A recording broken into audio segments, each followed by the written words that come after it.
On the night of May 3rd, 2023, two small drones approached the heart of Moscow. They flew low over the Kremlin, the historic fortress that serves as both the official residence of the Russian president and the most protected symbol of Russian state power. At approximately 2:27 a.m. and 2:41 a.m. local time, the drones reached the area above the Senate Palace Dome, where the Russian presidential standard flies when Vladimir Putin is inside the complex. Security cameras on the Kremlin grounds captured the first incident clearly. A small unmanned aerial vehicle appeared above the golden-domed building. Moments later, a bright flash lit the night sky, followed by a puff of smoke. Fragments of the drone fell onto the roof and courtyard below. 14 minutes later, a second drone repeated the same path. It too was intercepted and exploded in midair, scattering debris across the same area. No one on the ground was injured, and the buildings suffered only minor scorch marks that were quickly cleaned before dawn. By morning, the Russian presidential administration released its first official statement. It described the event as a planned terrorist attack carried out by the Kyiv regime with the aim of assassinating President Vladimir Putin. The statement claimed both drones had been disabled by Russian electronic warfare units and specialized radar systems, causing them to lose control and crash. It stressed that President Putin was not in the Kremlin at the time. He was working from his Novo-Ogaryovo residence outside Moscow, as he often does. The Kremlin spokesman, Dmitry Peskov, told reporters the next day that Putin continued his normal schedule and even shared a meeting via video link to mark the upcoming Victory Day holiday. Peskov refused to show any video footage, saying the investigation was ongoing and materials were classified. When asked why the president needed to work from Novo-Ogaryovo if the Kremlin was safe, Peskov replied that Putin had been planning to spend several days there anyway. Within hours, Russian politicians and state television presenters began calling the incident an act of war. Vyacheslav Volodin, the Speaker of the State Duma, wrote on his Telegram channel that Ukraine had committed a terrorist attack against the president and that Russia now had every right to respond wherever and however it deemed necessary. Several lawmakers demanded immediate nuclear retaliation or massive strikes on Ukrainian decision-making centers in Kyiv, including the presidential office on Bankova Street.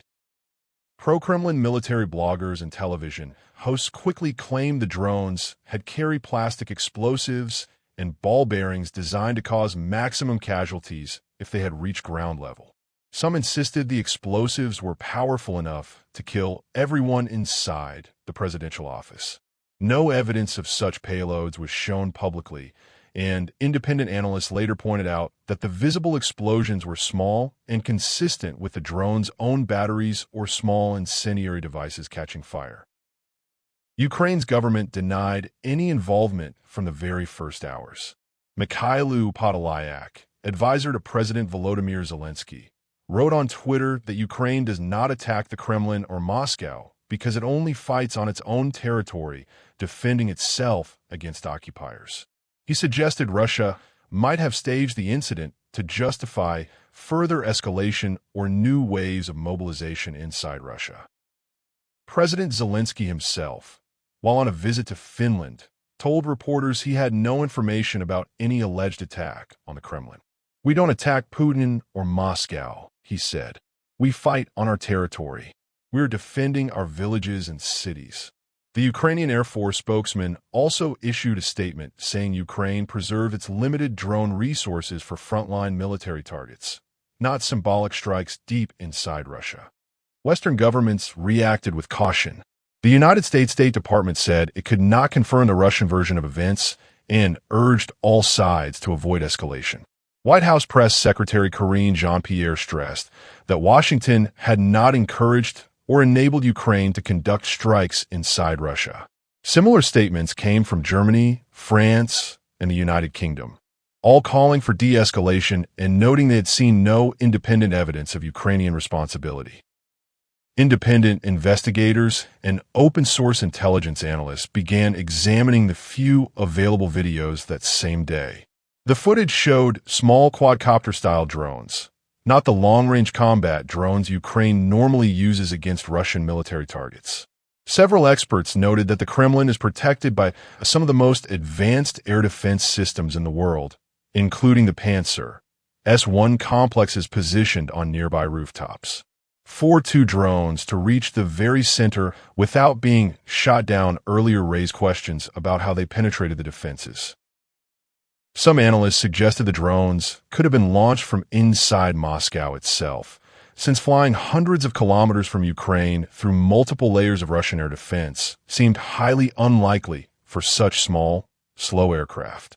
Russian authorities later claimed one drone had been detected earlier over Odintsovo, a suburb just west of Moscow, but provided no proof. Police began searching parks and wooded areas around the capital for possible launch sites, and several people were reportedly detained for flying hobby drones in the weeks that followed. By May 9th, Russia's Victory Day parade went ahead as planned on Red Square, just meters from the Kremlin walls. Tanks rolled past, and soldiers marched while fighter jets flew overhead. The small scorch marks on the Senate dome had been painted over, and no mention of the drone incident appeared in the official program. President Putin used his speech to accuse the West of waging a real war against Russia and promised victory, but he did not mention the alleged assassination attempt at all. In the weeks after, Russian missile and drone attacks on Ukrainian cities increased noticeably. Targets included residential areas in Kyiv, Odessa, and other cities far from the front lines. Russian officials described these strikes as retaliation for the Kremlin attack, even though Ukraine continued to deny responsibility. Some Western intelligence officials privately told journalists they believed the incident might have been a Russian false flag operation designed to create a pretext for escalation and to rally domestic support ahead of the long-planned Ukrainian counteroffensive.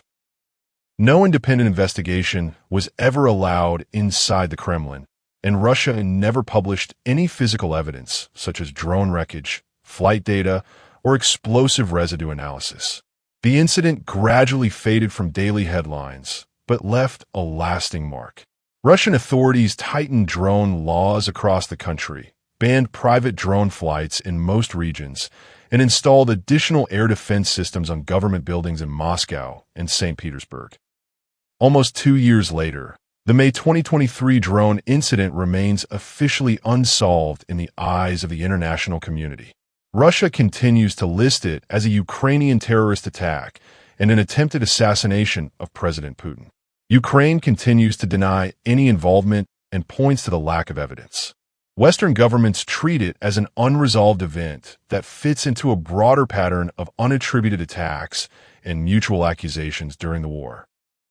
The 2 small explosions above the Kremlin that night achieved no military result and caused no casualties, yet they became one of the most talked about moments of the entire conflict, demonstrating how even a minor incident at the symbolic heart of a nuclear power can carry enormous political weight when the world is watching.